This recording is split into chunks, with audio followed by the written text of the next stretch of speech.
¿Qué tal, amigos? En el día de hoy vamos a ver diferentes vídeos de Bangladesh alentando a la selección argentina. Esto es un fenómeno mundial que se está ahora mismo hablando en todas partes, sobre todo tras la Copa América, pero ya en el Mundial y ya antes incluso vimos cómo Bangladesh alentaba tanto a Argentina, a la selección argentina.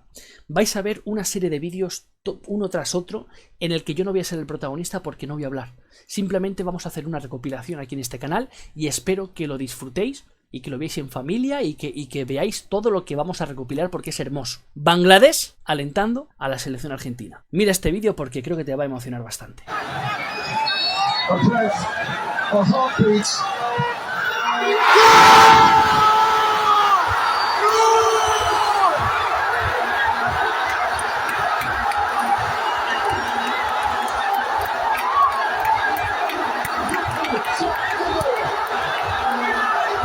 Nos vinimos a Bangladesh y comprobamos lo que nos mostraba esos videos virales de la hinchada de acá de Argentina, y es que aman a Argentina. Hay banderas por todos lados y donde decimos Messi, Maradona o Argentina nos entienden. Pero ¿qué tanto sabemos de Bangladesh como país? Les cuento que este es uno de los países más pequeños del mundo, pero con una gran densidad de población. Es el octavo país más poblado del planeta. Tiene 21 millones en su capital nada más, y alrededor de todo el país tiene más de 160 millones de personas. Este país es relativamente nuevo porque tiene solo 50 años desde que se independizó de Pakistán.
Football পাগল এক দেশ বাংলাদেশ। স্বাধীন Bangla football দলকে সঙ্গী করে যে দেশের স্বাধীনতা এসেছিল, সেখানে ফুটবল যেন আনন্দ উৎসবের এক নাম। বিশ্বকাপে নিজের দল নেই, কিন্তু সমর্থনে একটু পিছিয়ে নেই লাল সবুজের দেশ। 17,050 কিলোমিটার দূরের আর্জেন্টিনার জন্য ভালোবাসা ইতিমধ্যে জায়গা করে নিয়েছে ফিফার ফেসবুক পেজে। এবার বাংলাদেশের আর্জেন্টিনা প্রেমের কথা পৌঁছে গেছে দলটির কোচ লিওনেল স্কালোনির কাছে। এমন সমর্থনের কথা জেনে অভিভূত আর্জেন্টাইন কোচ বাংলাদেশের ভক্তদের জানালেন, Así festejaron en Bendeles el triunfo de la selección argentina, locura por nuestra selección.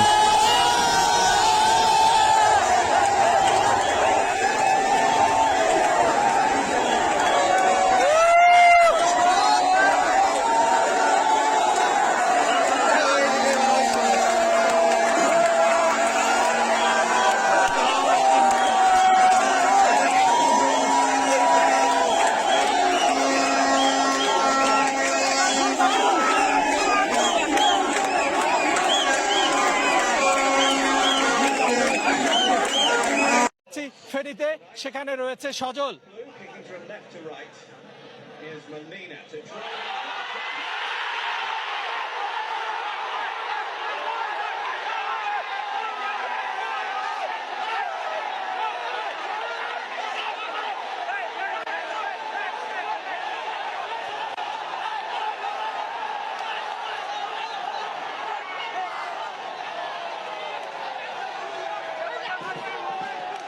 এইমাত্র আর্জেন্টিনার পক্ষে একটি গোল করেছে এবং সেই গোল করার পরপরই কিন্তু আর্জেন্টাইন সমর্থকেরা ফেনীর যে বড় পর্দায় খেলা দেখছেন তারা কিন্তু উচ্ছ্বসিত হয়ে পড়ছেন, উল্লাসে ফেটে পড়েছেন।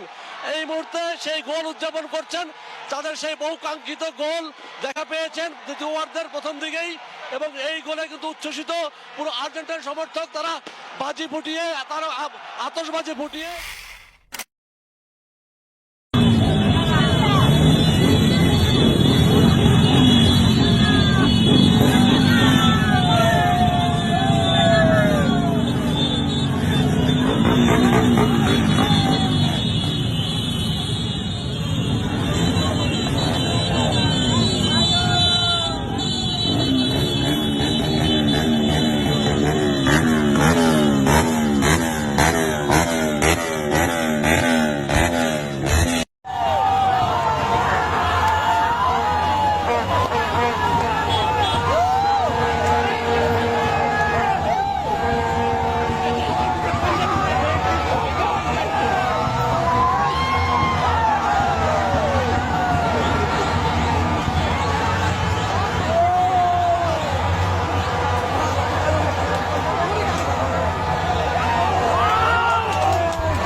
প্রকাশ করেন সব বয়সী মানুষ।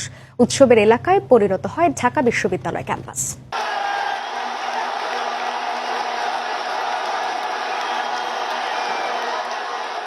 মধ্যরাতের নিস্তব্ধতা ভেঙে পুরো ঢাকা বিশ্ববিদ্যালয় এলাকা পরিণত হয় উৎসবের শহরে। প্রিয় আর্জেন্টিনার জার্সি আর পতাকা গায়ে জড়িয়ে বাঁধ ভাঙা উচ্ছ্বাসে ভাসে ভক্ত সমর্থকরা।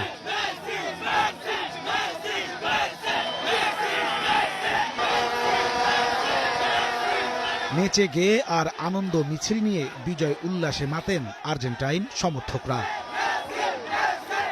দ্বিতীয় ম্যাচে দলের প্রাণভোমরা লিওনেল মেসির অসাধারণ নৈপুণ্যে উচ্ছ্বসিত তারা।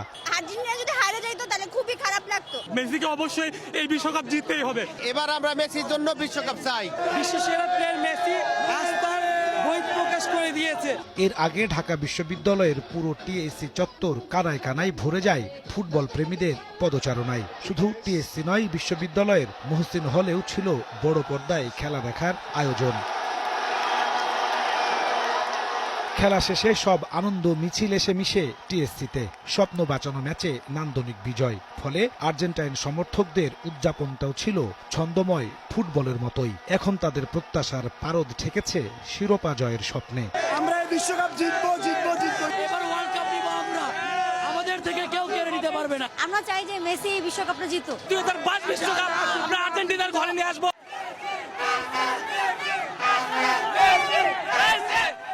শুধু ঢাকা নয়, চট্টগ্রামের প্যারেড মাঠেও ছিল বড় পর্দায় খেলা দেখার আয়োজন। প্রথমার্ধে কোনো দলই গোল না পাওয়ায় আর্জেন্টাইন সমর্থকদের মধ্যে ছিল ব্যাপক উদ্বেগ আর উৎকণ্ঠা। বিরতির পর মেসির গোলে প্রাণ ফিরে আসে আর্জেন্টাইন শিবিরে। মেসি গোল দিয়ে আমাদের আশা পূরণ করছে। মেসির প্রতি আমাদের আত্মবিশ্বাস আছে, আমরা জিতবো, বিশ্বকাপ আমাদের করে যাবে। আয়োজনের কমতি ছিল না রাজশাহীতেও। শত মানুষের সমাগমে মুখর ছিল শহরের তালাইমারি এলাকা। আমরা ব্রাজিলের সমর্থকদের দাঁত ভাঙা জবাব দিতে পেরেছি আজকে। মেসি আবারও প্রমাণ করে দিল সে কতটা ভালো প্লেয়ার। এছাড়া রংপুর এবং ফেনীর কয়েকটি এলাকায় বড় পর্দায় খেলা উপভোগ করেন ফুটবল প্রেমীরা। নাজমুস সালেহী, সময় সংবাদ, ঢাকা।